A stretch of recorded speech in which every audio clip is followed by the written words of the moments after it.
हम सब ने रामायण की कथा सुनी है, पढ़ी है, लेकिन जो कथा हम तक पहुंची है वो उस महासागर की बस एक लहर है। तो चलिए आज उस महाकाव्य की गहराइयों में उतरते हैं, उन छिपे हुए अध्यायों को खोलते हैं जहां सत्य रहस्य बनकर सांस लेता है। हम सब यही सोचते हैं ना कि रावण के वध के साथ ही युद्ध समाप्त हो गया। पर क्या हो अगर मैं कहूं कि असली और कई ज्यादा शक्तिशाली शत्रु तो पर्दे के पीछे अपनी बारी का इंतजार कर रहा था। हनुमान जी यानी अखंड ब्रह्मचर्य का प्रतीक। ये अटूट सत्य है, लेकिन एक प्राचीन कथा में उनके एक ऐसे विवाह का जिक्र है जो संसारिक नहीं बल्कि ज्ञान की पूर्णता के लिए किया गया एक दिव्य संस्कार था। जरा सोचिए, क्या ये संभव है कि जिस सीता का रावण ने हरण किया वो असल में उसी की अपनी बेटी थी? ये एक ऐसी संभावना है जो इस महागाथा के हर रिश्ते, हर घटना के मायने बदल देती है। अक्सर हम रामायण को एक किताब, एक कहानी समझ लेते हैं, लेकिन असलियत यह है कि ये 300 से ज्यादा संस्करणों का एक विशाल सागर है। हर संस्करण एक नदी है जो आकर सत्य के इसी महासागर में मिल जाती है। तो चलिए पहला पर्दा उठाते हैं। ये कहानी है 1000 सिरों वाले शत्रु की। एक ऐसी लड़ाई की जो लंका की सीमाओं से बहुत परे लड़ी गई। एक ऐसे दैत्य से जिसके सामने 10 सिरों वाला रावण भी एक परछाई जैसा था। अद्भुत और आनंद रामायण में वर्णन है रावण के बड़े भाई सहस्र रावण का। वो इतना शक्तिशाली था कि जन्म लेते ही उसे ब्रह्मांड की किसी कोने में फेंक दिया गया। वो गिरा पुष्कर द्वीप पर और वहां युगों तक अपने अपमान और प्रतिशोध की आग में जलता रहा।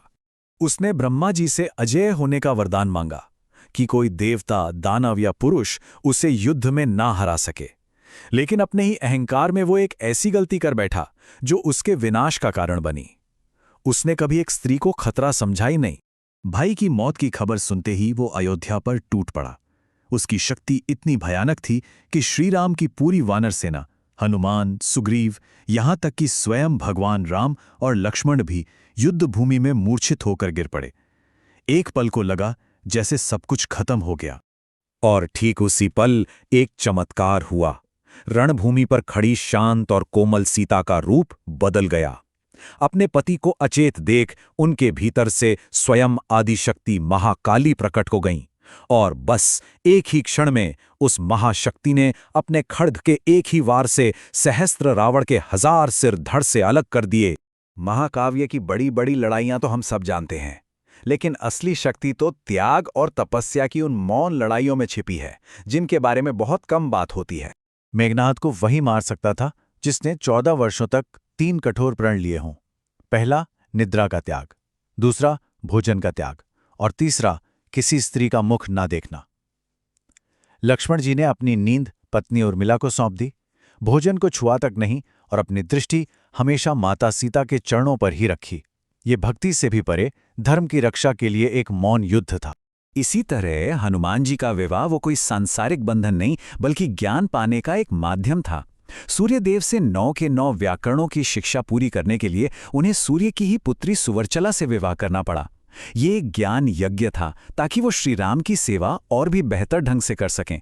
पता है, जो हम रामायण के बारे में जानते हैं उसमें से बहुत कुछ सुनी सुनाई बातें हैं, लेकिन जब हम प्राचीन ग्रंथों के पन्ने पलटते हैं तो कहानी अक्सर कुछ और ही निकलती है। वो सोने के हिरण वाली कथा तो सबको याद है, और यहीं से ये सवाल उठता है कि क्या वनवास के दौरान भगवान राम और सीता ने मांस का सेवन किया था? ग्रंथ इसका जवाब बिल्कुल साफ साफ देते हैं। वाल्मीकि रामायण के अनुसार अयोध्या छोड़ने से पहले श्रीराम खुद ये प्रतिज्ञा लेते हैं कि मैं 14 वर्षों तक एक तपस्वी की तरह मांस का त्याग कर केवल कंद, मूल, फल और शहद पर ही जीवन बिताऊंगा। असल में माता सीता उस हिरण को उसकी सुंदरता के कारण एक साथी के तौर पर अपने साथ रखना चाहती थीं, भोजन के लिए नहीं। और अब वो रहस्य जो शायद सबसे ज्यादा चौंकाने वाला है। क्या ये हो सकता है कि सीता, जिसे रावण ने अपनी सबसे बड़ी भूल समझकर हर लिया, वो असल में उसी की अपनी बेटी थी? ये कोरी कल्पना नहीं बल्कि आनंद रामायण जैसे ग्रंथों में लिखी एक कथा है। इस कथा के हिसाब से रावण अनजाने में खुद अपनी बेटी के अपहरण का कारण बना। उसने कलश को जहर समझकर मंदोदरी को दिया और उसी से सीता का जन्म हुआ। और देखिए भाग्य का खेल, जिस बेटी को उसने डर के मारे मिथिला की धरती में दफना दिया, वही उसके पूरे कुल के विनाश का कारण बनी।